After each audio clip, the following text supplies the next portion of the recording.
আসসালামু আলাইকুম। আমি মিতু ব্লগ থেকে মিতু বলছি। আজকে তৈরি করব চিকেন মোগলাই। প্রথমে আমি চিকেনটাকে এক টুকরা চিকেনের সাথে আদা রসুনের পেস্ট এবং হালকা লবণ দিয়ে সিদ্ধ বসিয়ে দিলাম। এরপর নিয়ে নিলাম মেজারমেন্ট কাপের 2 কাপ ময়দা। ময়দার সাথে পরিমাণ মতো লবণ দিয়ে ভালো করে মিশিয়ে নিতে হবে।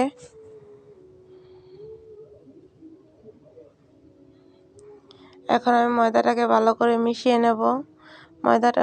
লবণটা মিশানো হয়ে গেলে এখন অল্প অল্প করে তেল দিয়ে ময়দাটাকে ভালো করে মিক্স করে নিতে হবে। একসাথে পুরোটা তেল দিয়ে দিবেন না, অল্প অল্প করে দিয়ে ময়দাটাকে মিক্স করে নেবেন। এভাবে ময়দাটাকে অল্প অল্প করে তেল দিয়ে মিক্স করে নেবেন।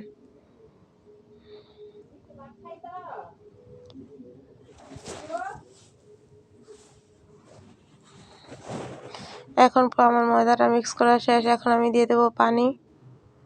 অল্প অল্প করে পানি দিয়ে মিক্স করে নেবেন। একসাথে পানি দিলে হয়তোবা ময়দাটা ঢিলে হয়ে যেতে পারে, তাই অল্প অল্প করে পানি দিয়ে ময়দাটাকে ভালো করে মিক্স করে মিশিয়ে নেবেন।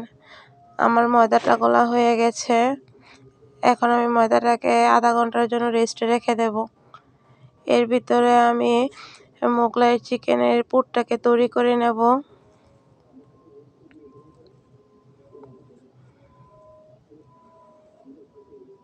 এখন একটা ঢাকনা দিয়ে ঢেকে ময়দাটাকে রেখে দেব। এখন ভিতরের পুরটাকে তৈরি করে নেব।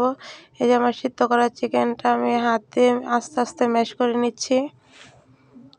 অল্প অল্প করে ম্যাশ করে নেবেন। অল্প অল্প করে ম্যাশ করে নিব। আমার চিকেনটা ম্যাশ করা শেষ। এখন চলে যাব চুলাতে। প্রথমেই পেঁয়াজটাকে হালকা করে ভেজে নিতে হবে। এরপর তেল দিয়ে দিব। পেঁয়াজটা কিছুক্ষণ ভাজা হয়ে গেলে দিয়ে দিব চিকেনটা।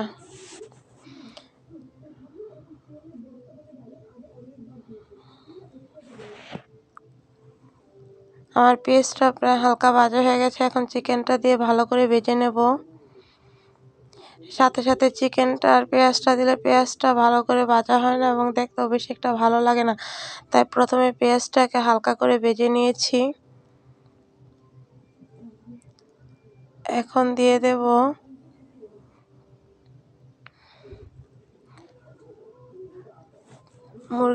চিকেন মশলা, দিয়ে দেব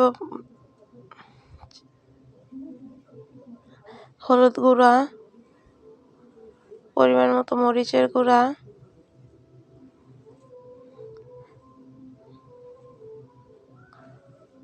স্বাদ মতো লবণ,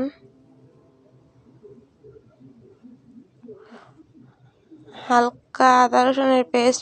যেহেতু আমি আদা রসুনের পেস্টটা আগেও দিয়েছি, তাই বেশি না অল্প একটু দিয়ে দিতে হবে। এভাবে আমি ভেজে নেব। প্রায় আমার পুরটা তৈরি হয়ে এসেছে। এখন আমি পুরটাকে নামিয়ে নেব।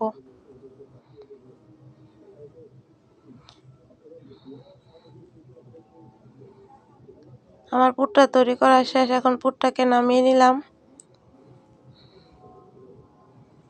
এখন চলে যাব রুটি বেলাতে। এই দেখুন, আমি আধা ঘন্টা পরে কি সুন্দর আমার ময়দাটা নরম হয়েছে, ডোটা নরম হয়ে গেছে। হ্যাঁ, আর একটু ভালো করে চেপে চেপে মিশিয়ে নিতে হবে।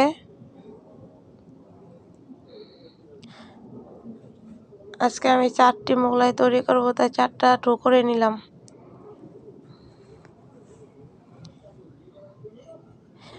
যেহেতু মোগলাইয়ের রুটিটা একটু বড় করে দিতে হয়, তাই আমি এরকম টাইসের উপরেই রুটিটা বেলে থাকি।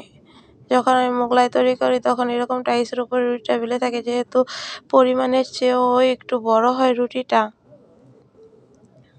আস্তে আস্তে করে রুটিটা বেলে নিলাম।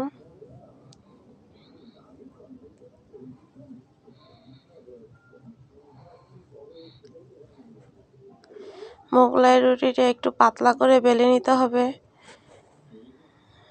এখন আমার রুটিটা বেলা শেষ।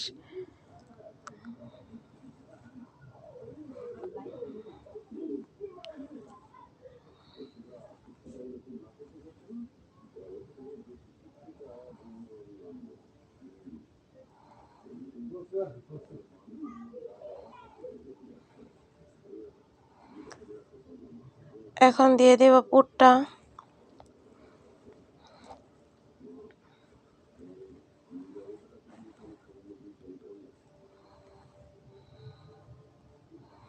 পুরটা দিয়ে আমি ভালো করে ছড়িয়ে দেব, যেন পুরোটা রুটির ভিতরেই পুরটা যায়।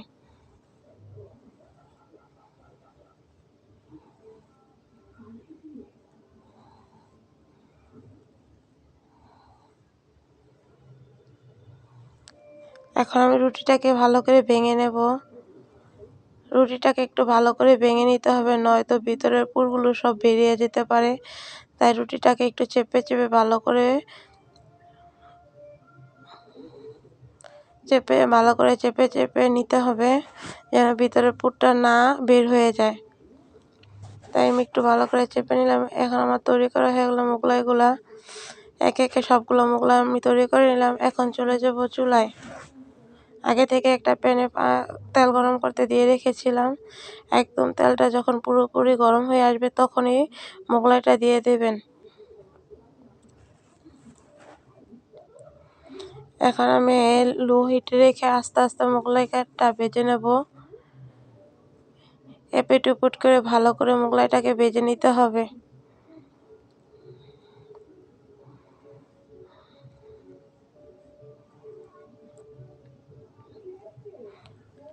আমার মোগলাইটা প্রায় ভাজা হয়ে এসেছে। দেখুন মোগলাইটা ভাজা হয়ে এসেছে, কি সুন্দর কালারে এসেছে। এরকম করে আমি সবগুলো মোগলাই ভেজে নিয়েছি। দেখুন দেখতে কত ভালো লাগছে, খেতেও কিন্তু অনেক ভালো লেগেছিল। ভিডিওটি ভালো লাগলে দয়া করে একটি লাইক, চ্যানেলটি সাবস্ক্রাইব করে দিবেন।